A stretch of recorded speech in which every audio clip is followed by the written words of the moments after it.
Hi Jake, if you were POTUS, how would you proceed to make sure Ukraine wins and peace will prevail? Well, I would put more sanctions on Russia and I wouldn't care about the consequences. These were pretty effective.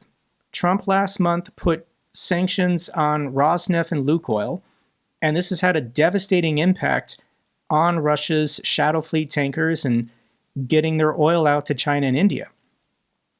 If this was so effective, why didn't we do it the last 4 years? If this is so effective, why don't we do it on Russian banks? Why do we still allow these Russian banks to operate? I understand there's complications with business ties with European and NATO allies, blah, blah, blah, but people are dying. Screw the money. Let's figure this out and force Russia to stop this war as fast as possible. Your next question is, why would Trump do this? We've learned why. Trump is trying to seize these assets for American businesses. The Carlyle Group and Chevron are trying to buy these Lukoil assets in Serbia and Romania and Iraq. So Trump only put these sanctions on Russia's oil companies so that American companies can steal them.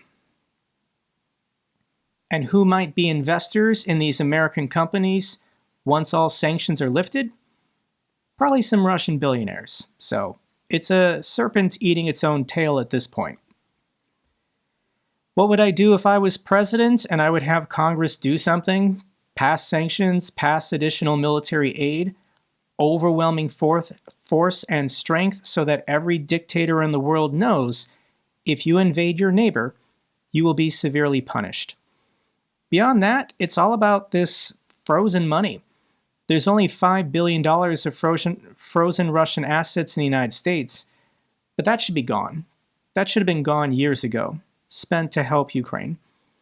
The real prize is the $210 billion in European banks. There's also the UK, but let's just lump these people together. What's the holdup, Europe? Why are there bankers and bureaucrats in Brussels refusing to release this money? Belgium slams EU plan to use frozen assets for Ukraine.